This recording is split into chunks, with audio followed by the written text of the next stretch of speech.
Welcome back to Hajways. I'm taking you on a calm, thoughtful walk through one of the most historic and globally respected universities, and that is the University of Manchester. So before we jump into the video, here are the highlights.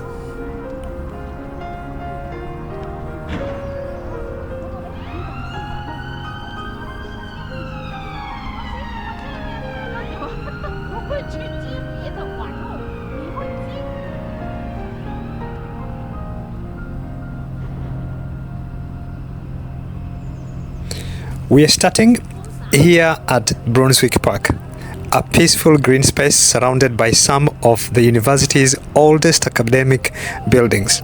These neatly mowed lawns aren't just lovely to look at. They've been here for generations, a quiet witness to nearly 200 years of intellectual progress. And just behind us, we've one of the buildings that we've left is the chemistry building, and this site has been one of the centers of scientific advancement for over a century. Manchester was actually the birthplace of the atomic model. Ernest Rutherford carried out groundbreaking nuclear experiments right here in the early 1900s. And as we head down Brunswick Street, you are stepping into a living timeline of knowledge and innovation. This route leads us to the university's main facade on Oxford Road, where history and architectural grandeur blend beautifully. So, this institution was founded in 1824 as the Mechanics Institute, and this university has grown into one of UK's biggest and most respected institutions. It merged with UMIST in 2004 to become the University of Manchester, now home to over 40,000 students and from slightly more than 160 countries. And just as a quick fact, the university has produced 25 Nobel Prize winners, more than just most countries. And here we are at the front of the main building, I would call.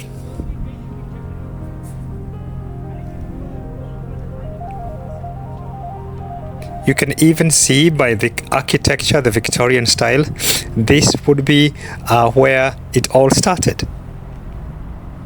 So yes, we are standing right in front of the iconic Queen's Arch, with the magnificent Whitworth Hall on its left-hand side, and actually right behind it.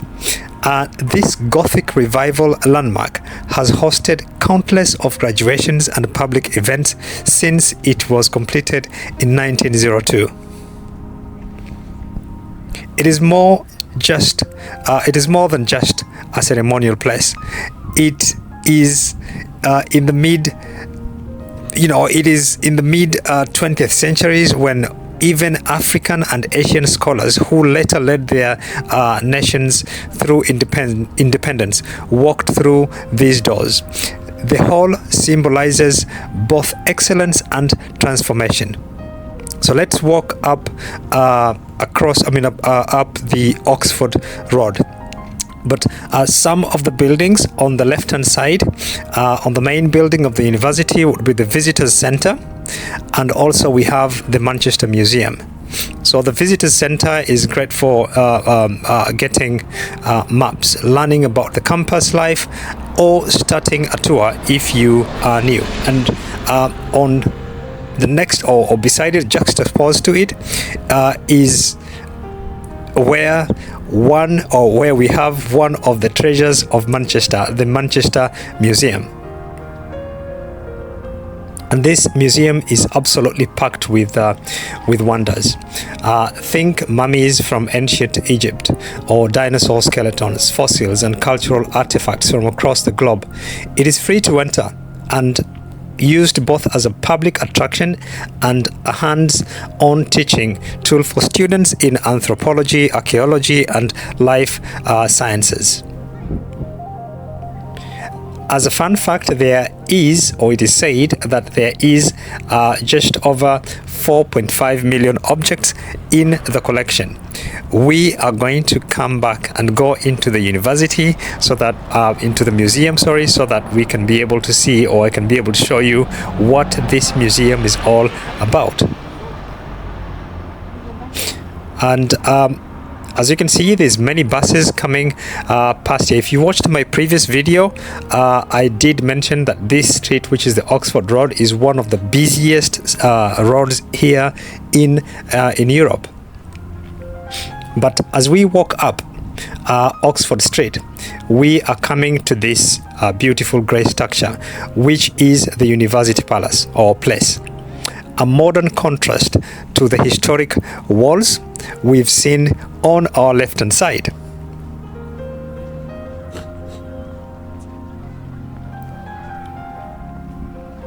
So this place it houses large lecture theaters and conference rooms, and it's always buzzing with energy. This part of the campus is a real crossroads of disciplines. Whether you are studying humanities, science, engineering, or business, this is a daily stop for thousands of students.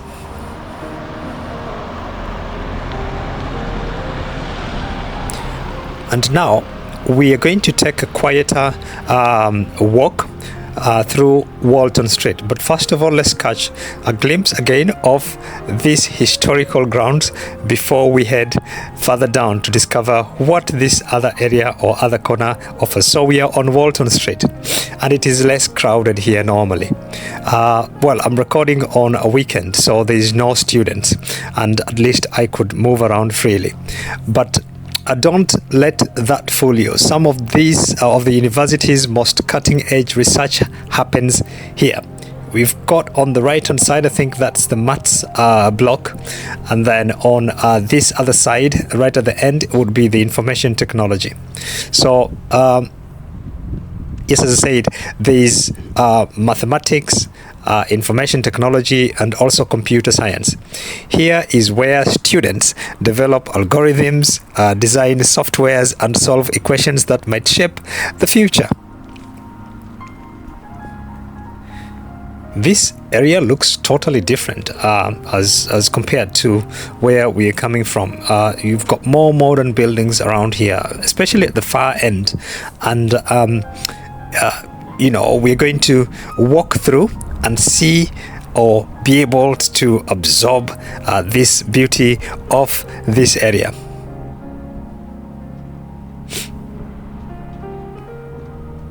This walk opens up to this square, which is on the Rumford Street, and it is very clean, as you can see.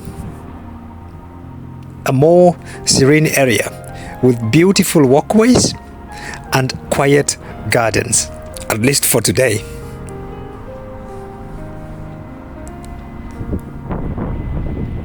Look at this.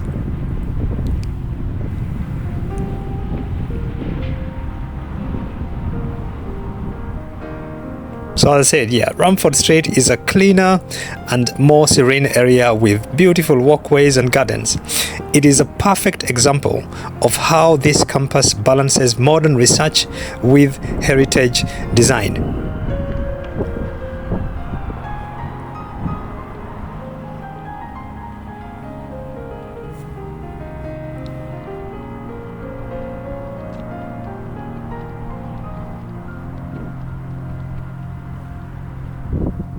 So here we are entering what would be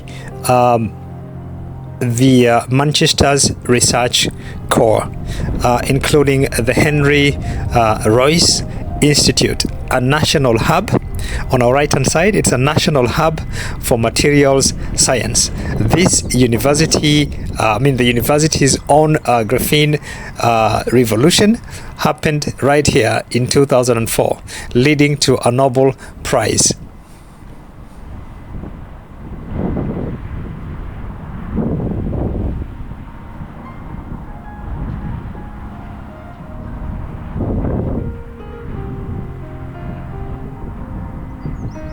Just imagine coming to study here every day in such a beautiful environment.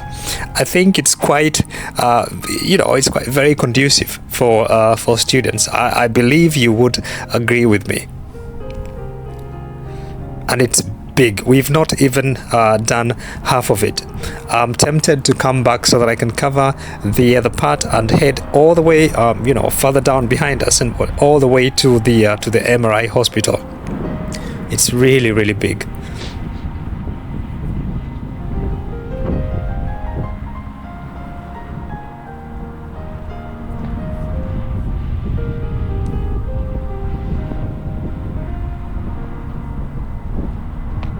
So yes, we've passed the Mathematical Sciences building. In this area, we have the National X-ray Computed Tomography facility and others that support engineering, physics, and medical imaging. This part of the campus supports up to a PhD level work, global partnerships and innovations that often leave the lab and enter the real world.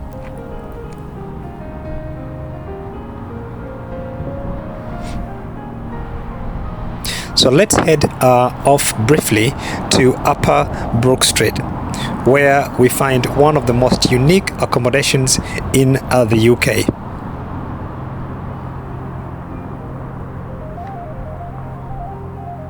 But first of all, let's catch some beautiful views here. We're going to come back, but let's walk to the Brook Street and see. We're just going to catch a quick glimpse of something that I think is worth showing on this video now that we're in this area, because I find it very, very, absolutely very beautiful. So if you came here on a weekday, on a time like this, it's around midday, this place would be full of life. Students walking up and about their business, but also it is a historical ground, so there are many visitors who just come to admire this place and to see where actually history has been made in many aspects. Now, like I said, let's head to Upper Brook Street, where we're going to see that accommodation.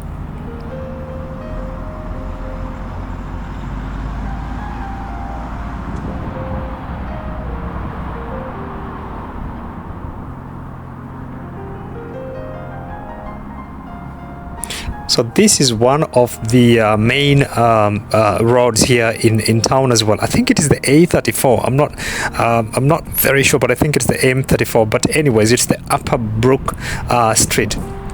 And we're going to walk slightly behind here to see that accommodation that I'm talking about. You will be amazed or surprised, actually. Unfortunately, we can't go in, but we can at least catch a quick glance of it as we walk past it.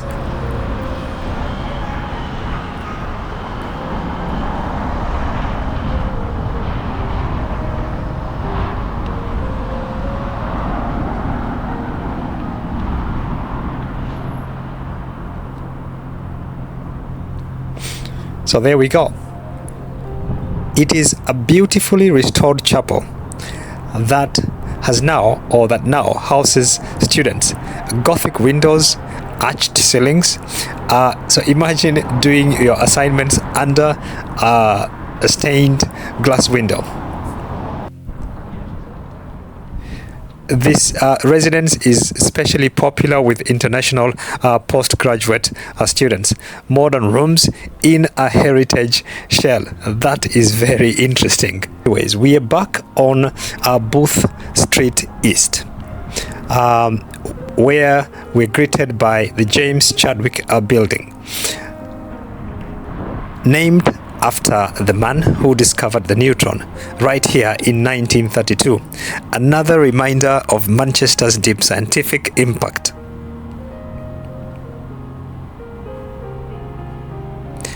And right at the bottom there, right at the bottom in this space here, like a little square, that is the aquatic center, which we're not going to do today, but we did pass by it at the beginning of my adventure here in YouTube.